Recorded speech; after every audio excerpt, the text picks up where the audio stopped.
Salamat lang. Although, I don't go to church anymore, unlike before, na religiously every Sunday, kung minsan twice pa. Pero once in a while, pag meron time, napapadaan ako sa church at bibisita lang ako ng ilang minuto sa mga chapel. Pero hindi na kasi kung minsan pag pupunta ako sa church, natutuktulan tayo. Kasi, ito mo, may mga naka-shorts doon. Hindi nga, marami ako experience yan. Kami na-miss ko. Minsan, punta ako sa church. Huwag magalit yung mga father ng kaibigan ko. Hindi, minsan nakupo kami ni Jocelyn dyan. Sige. Lord, kagano'n ako. Tapos yung sa harap ko, low-waisted pants. Nakita ko yung tibak. Sabi ko, Diyos, Panginoon ko. Yun. Sa interview nila ni Julius Babaw, sinabi nitong ayaw na daw niyang magsimba si Senador Raffy Tulfo. Dahil, yun, nakita niya na sa harap niya may nakatibak. Kaya, dahil doon, nawalan siya ng ganang magsimba. At sabi pa niya, mas mabuti pa ang INC. INC, may pagkakaisa sila, Iglesia ni Cristo. Kita mo, kinakatakutan, lalo ng mga politiko, nirespeto. Oh, dahil may pagkakaisa sila, pitikin mo yung isa sa amin, sige. Bahala ka pagdating ng eleksyon, hindi ka namin boboto. Sa Katoliko, ewan. Yon, sa Katoliko daw. Salamat lang. Iwan. Although, I don't go to church anymore, unlike before, na religiously every Sunday, kung minsan twice pa. Pero once in a while, pag meron time, napapadaan ako sa church at bibisita lang ako ng ilang minuto sa mga chapel. Pero hindi na kasi kung minsan pag pupunta ako sa church, natutuktulan tayo. Kasi dito mo, may mga naka-shorts doon. Hindi nga, marami ako experience yan. Kami na-miss ko minsan. Punta ako sa Kaya binanatan tuloy siya ni Attorney Claire Castro, sabi ni Attorney Claire. Ang mga taong hindi nagsisimba dahil marami silang justifications na ibinibigay, maganda ba sila maging ehemplo sa komunidad? Ito ba ang sinasabi ninyong idol? At itong Iglesia ni Cristo na sinabi ni Senador Tulfo na mas mabuti pa kaysa Iglesia Katolika, ito ang banat na banat sa pananampalatayang Katoliko. At kung wala kang alam sa ating pananampalataya, sigurado ka talagang matangay sa iba't ibang sikta. No? At lalo na sa Iglesia ni Cristo. Binanatan din nila. Kaya mapolitiko ka man, basta wala kang alam sa ating pananampalataya, manlamig ka talaga. Binanatan nila gamit mga aklat Katoliko, lalo na ang pagdiriwang natin sa Christmas. Ito ang ating mapansin. Sino lamang ang nagtakda, pansinin po ninyo, sino lamang ang nagtakda ng December 25 bilang araw daw ng kapanganakan o birthday ng ating Panginoong Kristo? Ang papa nila na tinatawag na Papa Julio I. Ganito po ang ating mababasa dito po sa The Handbook of Catholic Practices by Sister M. Catherine Frederick, dito po sa page 176. Ito po ang ating mababasa. Dati ang Pasko ay ipinagdiriwang ng Enero 6. Ngunit sa pagsisimula ng ika-4 na siglo, ang petsa ay pinalitan ng Disyembre 25 ni Papa Julio I. Yayamang ang tunay na petsa ay hindi pa naitatakda. Sa makatwid, ang may malaking kinalaman sa petsa ng tinatawag nilang Pasko o kapanganakan daw ng ating Panginoong Jesucristo ay Papa ng Iglesia Katolika na si Julio I. Kung gayon, ang petsa ng tinatawag na Pasko ng Iglesia Katolika at mga Protestante at maging ng iba't ibang gawaing napapaloob dito ay hindi po aral ng Diyos. Yon ang marinig natin sa mga ministro ni Felix Manalo. At kung wala ka talagang alam sa pananampalataya, abay, delikado, mapauo ka. Pero alam niyo ba, na noong panahon nila ni Felix Manalo, kahit sa taong 1952, 1953, 1956, sa Pasugo Magazine ng Iglesia ni Cristo, may pagdiriwang pa sila ng Pasko.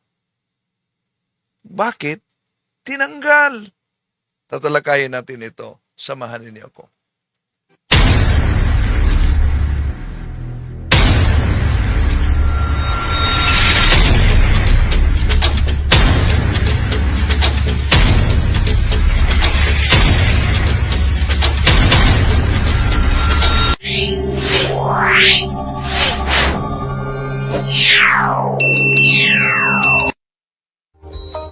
Kumusta muli? Ito yung lingkod, Brad Windel Talibong. So, late tayo ngayon. Oh.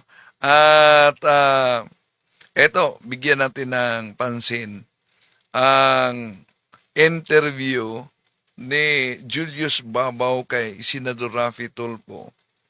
Dahil noon, nagsasimba umano siya. Pero ngayon, nawala na siya ng gana dahil may nakita siya habang nakaluhod at nanalangin na may nakatibak daw sa harapan niya na nakita niya.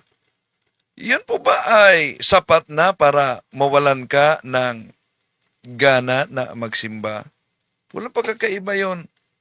How about kung papasok ka doon sa ospital dahil may karamdaman ka at makita mo doon sa ospital ang dami palang mga nagkasakit. Ibig ba sabihin, di ka na magpagamot dahil sa ospital napakaraming may sakit? Ito, Salamat lang. Although, I don't go to church anymore unlike before na religiously every Sunday kung minsan. grabe no? Ayaw na talaga umano niyang magpunta sa simbahan. Hindi katulad noon na every Sunday, religyoso siyang magsimba. Salamat lang. Although, I don't go to church anymore unlike before na religiously every Sunday kung minsan twice pa.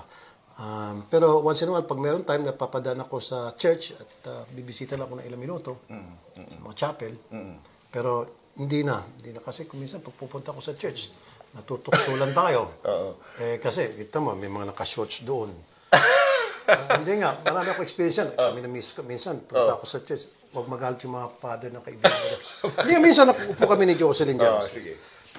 Lord, gano'n ako. Tapos yung sa harap ko, low-waisted pants.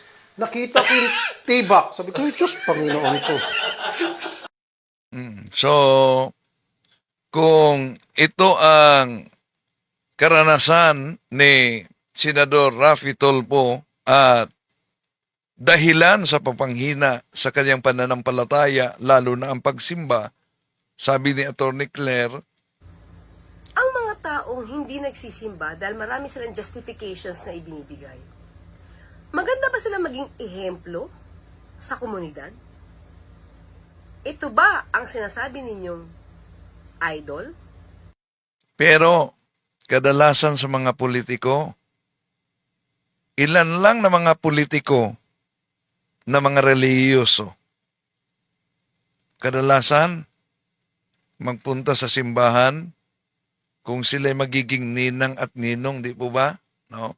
So, bago dyan mga kapatid, acknowledge muna natin ang ating mga kapatid ngayon sa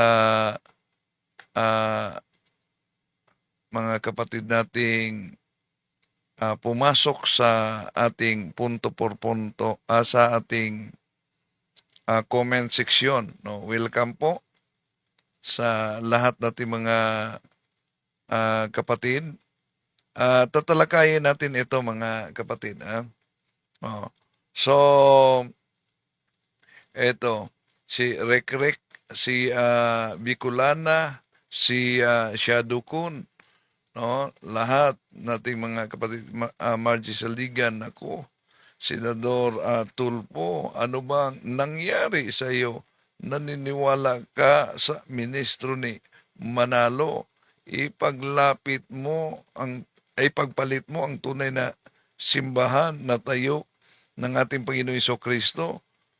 Ang babae ng ang babaw siguro ng pananampalataya. Oh, Antonio Nino, napakababaw na dahilan mo, tulpo, kawawa, ala ang so yon ang kaniyang reaksyon, mga kapatid. Okay, so may reaction si attorney na bukas natin iparinig yung reaksyon ni attorney, dahil sa pagkakataong ito, mga kapatid, sasagutin natin itong Iglesia ni Cristo na grabe ang banat nila sa aral ng simbahang Katoliko, no? Una, sabi ng mga ministro ni Felix Manalo na kung tingnan ang aklat Katoliko,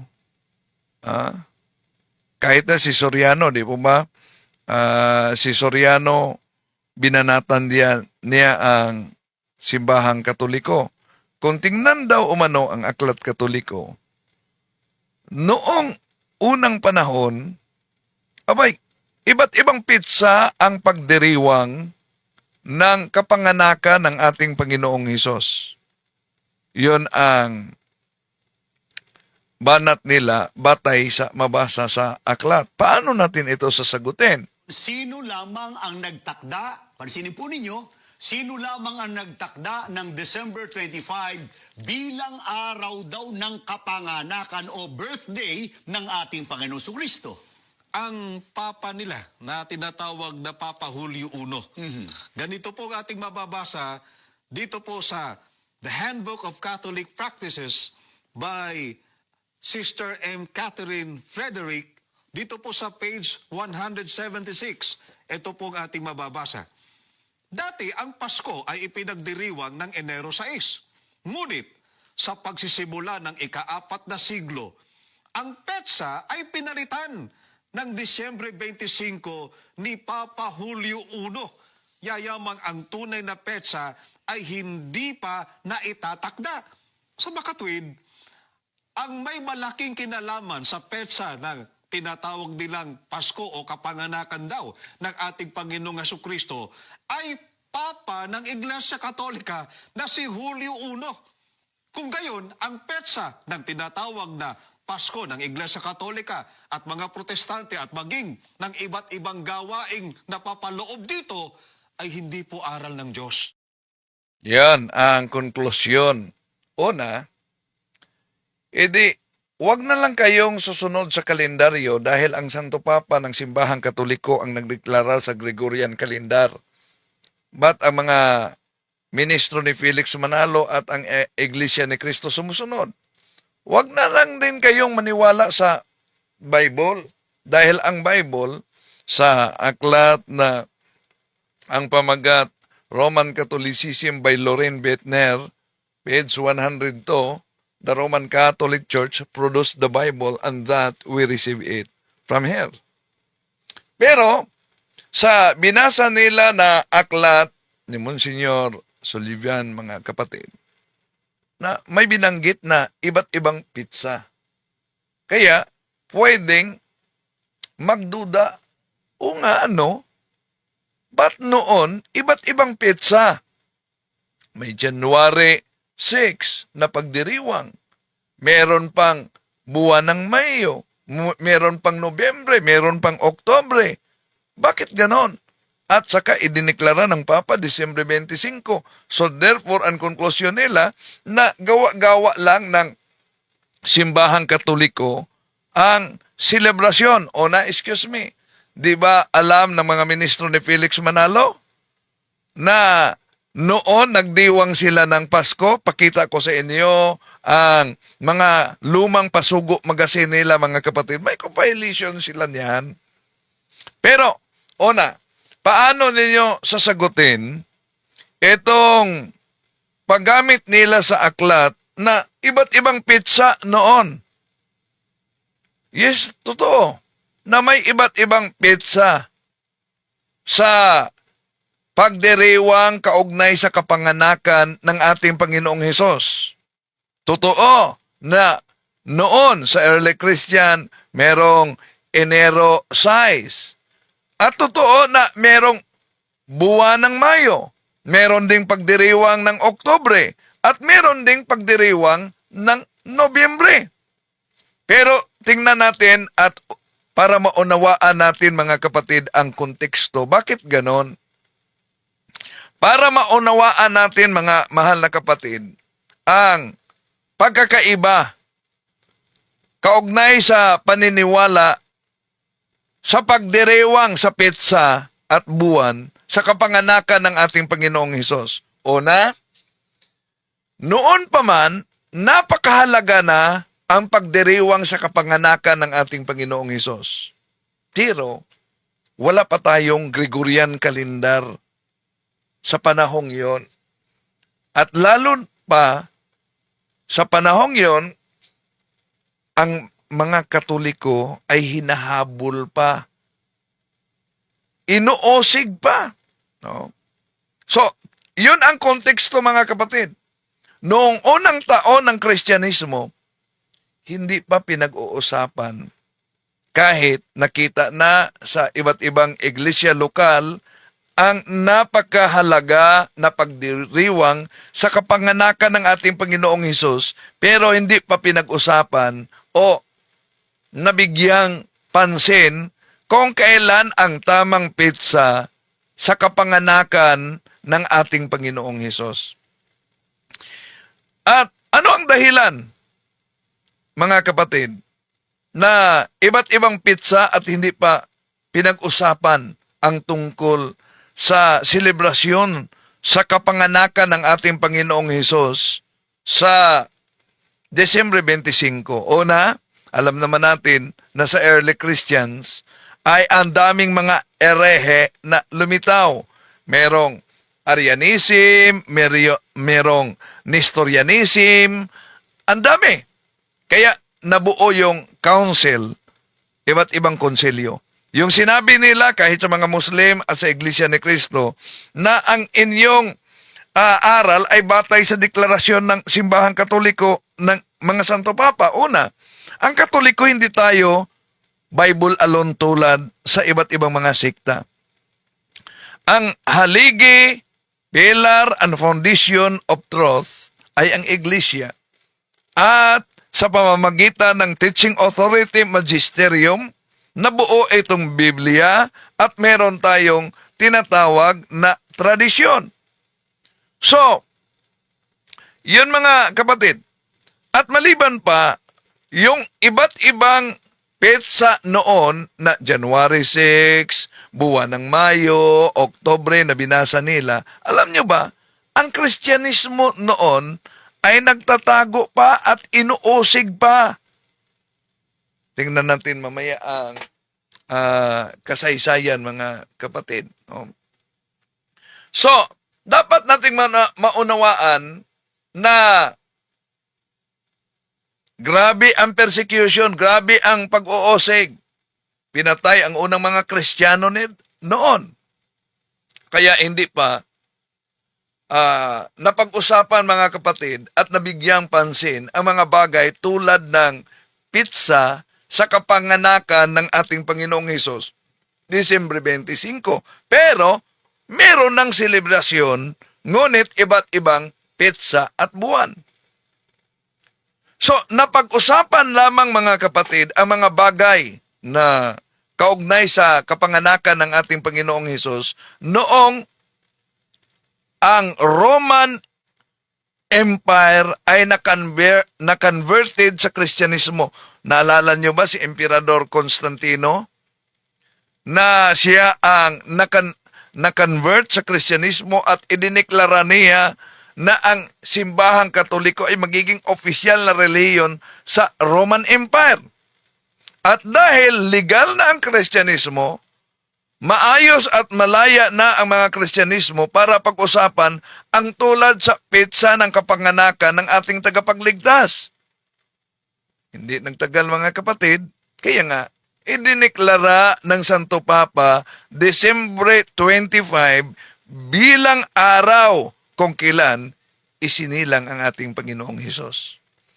Pero ayon sa mga ministro ni Felix Manalo sa pagano daw umano ang pagdiriwang na ito.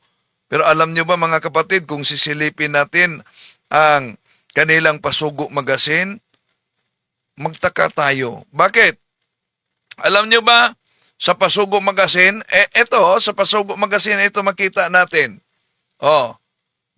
Nandun si Iranio Manalo, yung mga ministro nila, sila si Teofilo Ramos. Pero napansin nyo ba ang dekorasyon diyan? Merong Happy New Year, meron ding Santa Claus.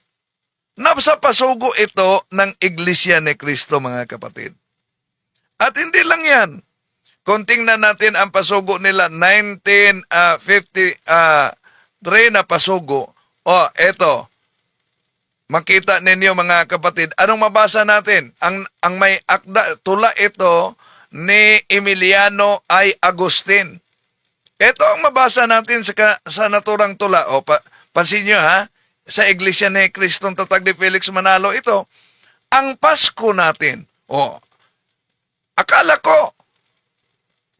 ko ba ang Pasko ay sa pagano? Pero sabi nila dito, pansinin ninyo, sa pasugo nila magasin ito, ang Pasko natin, sumilang si Jesus sa abang sabsaban. Tinubos tayo sa dilim ng buhay. Tula ito ni Emiliano Agustin, mga kapatid. Tayo'y nagkasala at mga naligaw, nawalan ng Diyos at kapayapaan. Si Jesus ang ating maligayang Pasko. Ang kapayapaang dapat na matamo, liwanag ng buhay sa patay na mundo, biyaya ng Diyos sa handog na Kristo. Tanggapin ni Kristo ang buong pag-ibig. Tanging aginaldo ng Diyos sa langit. Alam nyo ba kung ano yung aginaldo? Nasa pasugo nila yan. Imposible kung ang mga ministro ni Felix Manalo di nila alam, mga kapatid, na nagdiriwang noon ng Pasko pala ang siktang Tatag ni Felix Manalo. Imposible di nila alam yan. Research ninyo ang pasugo. At kung sinasabi nila na ang Pasko ay sa pagano daw, ang Pasko sa pagano. Abay, naku, delikado. Dahil noong nabuhay pa si Felix Manalo, di po ba nabasa natin sa Pasugo Magazine nila na naniniwala sila kaugnay sa Pasko. Hindi lang yan, dagdagan natin ang Pasugo Magazine.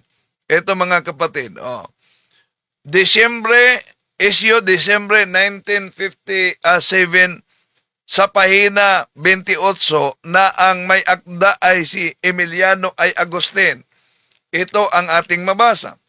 Ang diwa ng Pasko ay kapangyarihan ng mundong maglunoy sa lusak ng buhay. Mabuting balita sa kinalulugdan, pagsilang ni Jesus sa abang sabsaban. Binanggit sa kanilang Pasugo Magazine, imposible di alam ito ng mga ministro. Pero parang nag-expire ang kanilang pananampalataya kaugnay sa Pasko. Ito pa, Pasugo Magazine, Desyembre 1956 sa pahina 10, may akda si Emiliano Agustin pa rin. Ito ang ating mabasa. Sumilang si Jesus sa abang sabsaban. Tinubos tayo sa dilim ng buhay. Si Jesus ang ating maligayang Pasko, ang kapayapaang dapat matamo, tanggapin si Kristo sa buong pag-ibig. Tanging aginaldo ng Diyos sa langit, ang kapayapaan o tunay na Pasko. Tanggapin nating Iglesia ni Kristo. Ngayon, banat ng banat sila sa Pasko, mga kapatid. Pero, sa lumang mga pasugo magasinela, nandyan makita natin, mga kapatid, nagdiwang sila ng Pasko. Ano ngayon? Sabi ni Johnny, muganda, ayaw mo nang mag-debate ng INC. Nako, ang INC ayaw na makipagharapan dahil alam na nila kung anong mga aklat ang kanilang pinag-chop-chop. Iba noon, dahil masigasig yung pakipagdebate ng INC. Ngayon, wala na. Wala na. No. Imagine, noon. Pero ngayon na alam na yung mga aklat na pinag-chop-chop nila. Eto, kung ikay miyembro sa Iglesia ni Manalo, Pasugo Magazine, Disyembre 1954, page 10. Sumilang si Jesus sa abang sabsaban. Tinubos tayo sa dilim ng buhay. Si Jesus ang ating maligayang Pasko. Ang kapayapaang dapat matamo. Nakita nyo na ang lumang Pasugo Magazine nila, may pagdiriwang sila ng Pasko. Yan, sabi ni Danilo Baladay, Talibong, bakit nang daya ka sa debate? Yan ba ang tama na tama? Naku, ikaw talaga, pag may mabasa, daya na talaga, pero di mo napansin, kapatid, na ikaw mismo umanib at nagpadaya sa siktang tatag lamang ng tao. Alam naman na na-surprise na yung mga ministro ni Felix Manalo, sabi nila, daya daw. So, ang napaka-weak na argumento, yung pinabulaanan ang ebidensyang ipinakita. Na ngayon, paano ngayon na maliban sa confraternity, meron pang King James Version, 1611. At maliban diyan, kayo nga, bakit umanib kayo sa Iglesia ni Kristo? Natatag ni Felix Manalo. Nasa Pasugo Magazine, nasa rehistrasyon, ba't pinili ninyo? Ba't kayo nagpadaya sa siktang tatag lamang ng tao, mga kapatid? No? Kaya isip-isip naman pag may time, Isip-isip pag may time. So, nakita niyo? Ito pa, dagdagan natin ng pasubo. Pasubo ni Felix Manalo. Pasugo Magazine, 1952. Pedro Reyes Villanueva ang may akda. Ang Pasko ng Kristiyano, nako, sabi nila ang Pasko ay sa pagano. Pero sa Pasugo Magazine nila, ito, ang Pasko ng Kristiyano, kung may aginaldo, dapat tanggapin. Ito ay si Kristong sumilang sa bilin.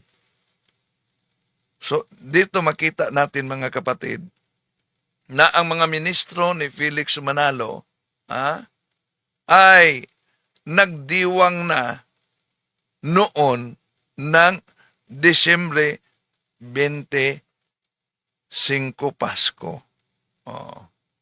Sabi ni Juni, parang miyembro ito ng Iglesia ni Manalo. Saan mabasa sa Biblia na kasulat Disyembre 25 kapanganakan? Di mo nakita yan sa New King James Version? Merong chronology sa, tingnan nyo, King James Version na New King James Version, sa likurang bahagi, chronology, anong mabasa? December 25, birthday of our Lord Jesus Christ.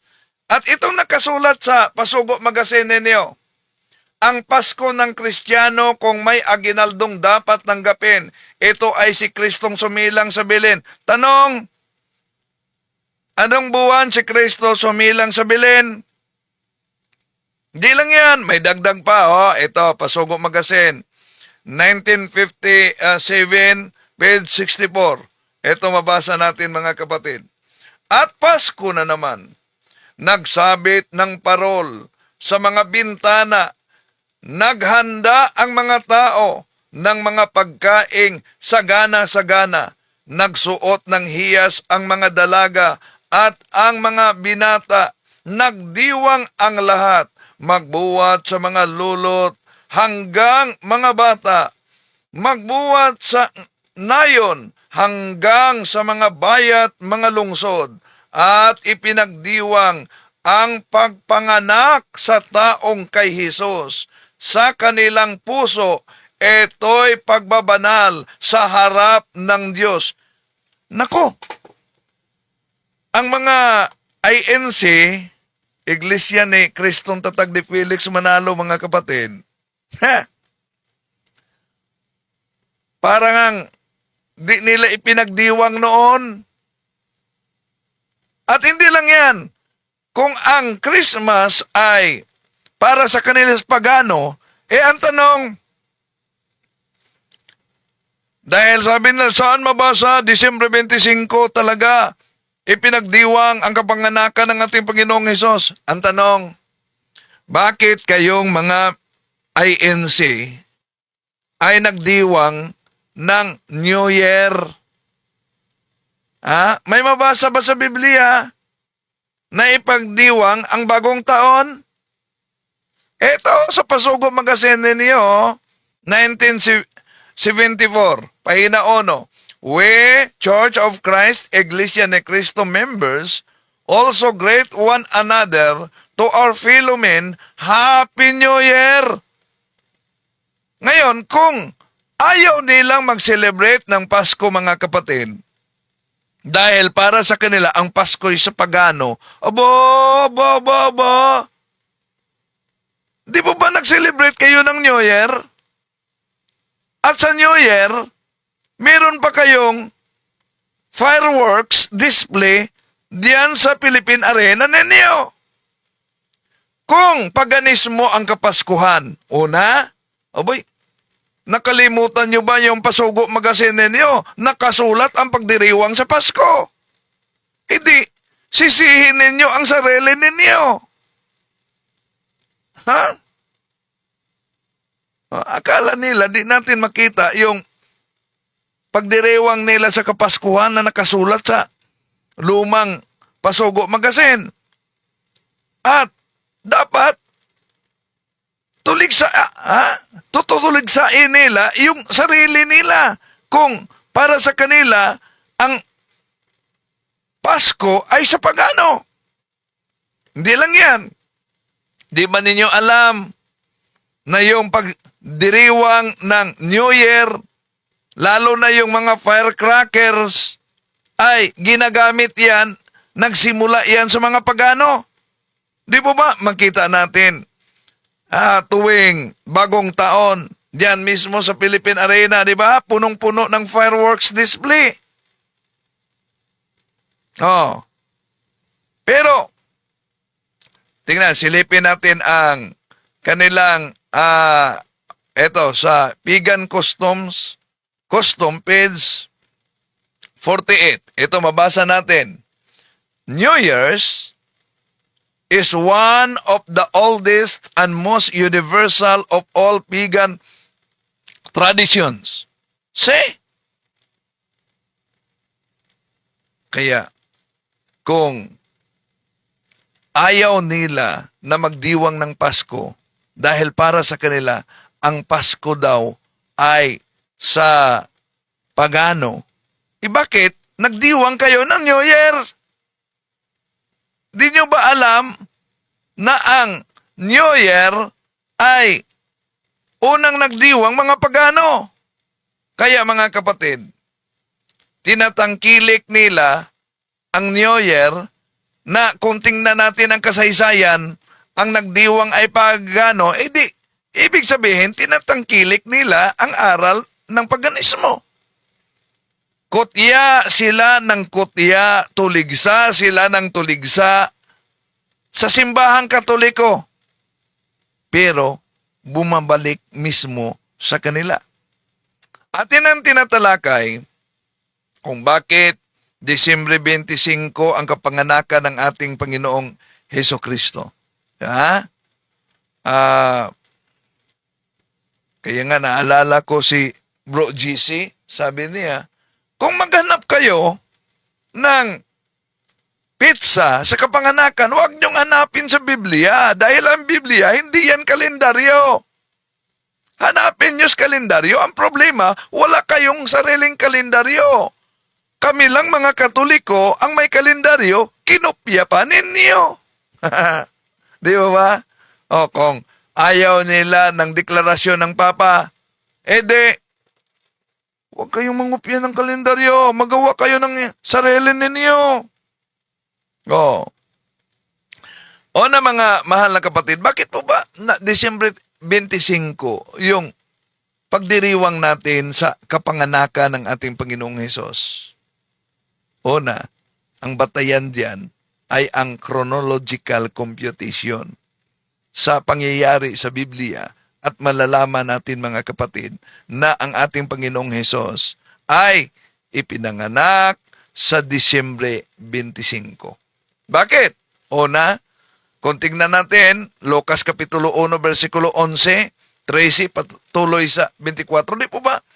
Si Santa Elizabeth, matapos mag-insinso si Zacarias sa templo, na mabasa natin sa Lucas Kapitulo 1, versikulo 11 hanggang 24. Ayon sa tradisyon mga kapatid sa mga Hudyo, ang pag-insinso sa templo ay ginagawa yan kada taon. At iyon ay sa tinatawag na buwan ng mga Hudyo na Tisre 15. At yung Tisre 15, ang equivalent niyan sa Gregorian calendar ay ang Septembre 25 mga kapatid. Nasa aklat ng tinatawag na Protestante, the New Compact Bible Dictionary, Protestant version edited by Alton Bryant, page 128, the Day of Atonement, an annual Hebrew feast, when the high priest offered sacrifices for sins of the nation.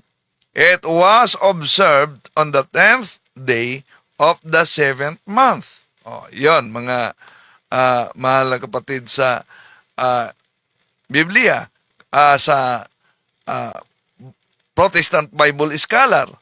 At kung tingnan natin ang nakasulat sa Lucas Kapitulo 1, versikulo 11, tuloy na sa 24, nagpakita sa kanya doon ang isang anghel ng Panginoon na nakatayo sa gawing kanan ng altar na sunugan ng insenso. Nasindak si Zacarias at natakot nang nakita niya ito. Ngunit sinabi ng anghel sa kanya, huwag kang matakot, Zacarias. Dininig ng Diyos ang iyong panalangin. Ang iyong asawa na si Elizabeth ay magkakaanak ng isang lalaki at Juan ang ipapangalan mo sa bata. Hindi nga nagtagal at naglihi si Elizabeth. Hindi ito lumabas sa bahay sa loob ng 5 buwan. So, ngayon, anong kaugnayan dito mga kapatid? Nabuntis si Santa Elizabeth matapos ang pag-insinso ni Zacarias sa templo na mabasa natin sa Lucas Kapitulo 1, versikulo 11 hanggang 24. At ulitin ko, sa tradisyon ng mga Hudyo, ang pag-insinso ng templo mga kapatid, ginawa ito kada taon sa Jewish month ng Tishrei 15 na ang equivalent sa Gregorian calendar ay September 25.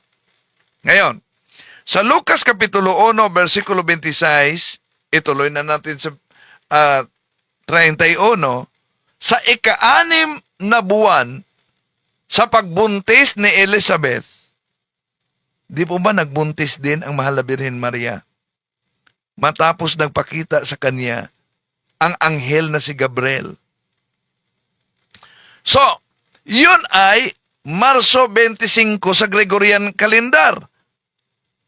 Dahil ang pagbuntis ni Elizabeth ay Tishrei 15 na sa ating kalendaryo September 25.